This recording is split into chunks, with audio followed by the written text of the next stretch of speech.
ازيكم؟ انا عندي 29 سنة، اتجوزت وانا عندي 22 سنة.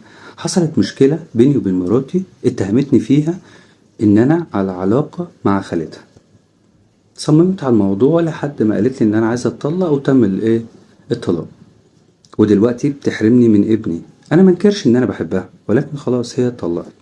دلوقتي في واحدة جارتنا، فضلت ان انا اتكلم معاها لحد ما بقيت هي حاسة ان انا شخص بعوضها عن حاجات كتيرة من جوزها، ولكن انا ما عملتش معاها حاجة.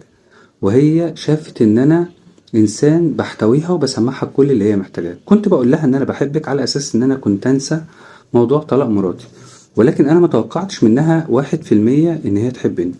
ولقيتها مرة واحدة فاجأتني وبتقولي: هو انا لو طلبت الطلاق من جوزي عندك استعداد ان انت تتجوزني ونطلع بره المحافظة خالص؟ قلت لها طبعا موافق.